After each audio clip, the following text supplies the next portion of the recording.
Freedom. Isn't that what we all want? Freedom. To become the people that we're meant to be. Isn't that what you want? I want to be free. I want to be out of my environment. I want to get rid of my past. I want to stop thinking about the way it was a year ago or 20 years ago. I want to be free. I want to be free from the job that's not giving me a chance. I want to be free from the relationships that are hurting me. I want to be free from my temptations. I want to be free from my insecurities. Every time I walk into a room, my mind is constraining me. I'm a slave to society. I'm a slave to my image. I'm a slave to what you think of me. I'm a slave to everything they've always said. I want to just be free. Do you ever want to be free? To change the world, to be the best you can be, to be the best spouse, child, parent, Jew, human. Did you ever feel like you want freedom? How do we become free? So I want to tell you a story. It's an old story, but it has new meaning every single year. It's the story of a small nation of slaves in the greatest superpower of all time, Egypt. And this nation was enslaved for so many years, and one day a mysterious man from the desert named Moses showed up carrying a message from the creator of humanity. One word: freedom. And 10 plagues later, he stood at the banks of Egypt and turned around to a nation and said, "Follow me to the promised land. Follow me to purpose and meaning. Follow me to freedom."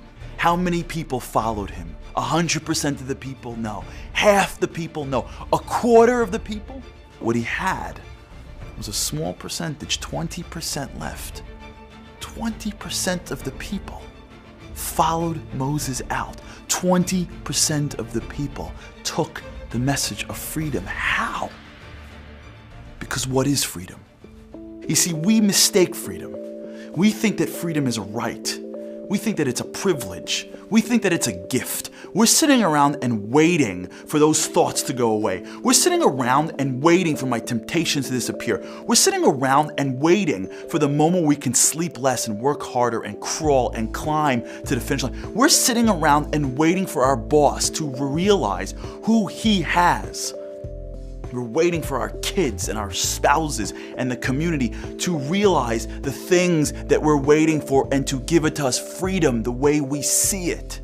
Is when the world gives us what we believe is ours. It's a gift. It's coming to me. No, that's not freedom. Because freedom isn't a right. It's a responsibility. It's not a privilege. It's a purpose. It's not a gift. It's a choice. You don't get freedom. You earn it. You want to be great? Go out and get it. Prove it. Freedom, greatness are things that we do, are choices we make, are steps that we take.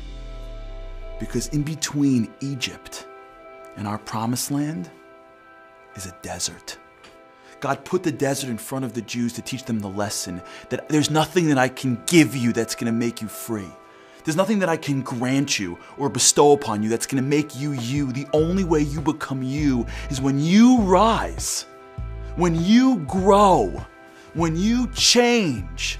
The desert is what makes us free.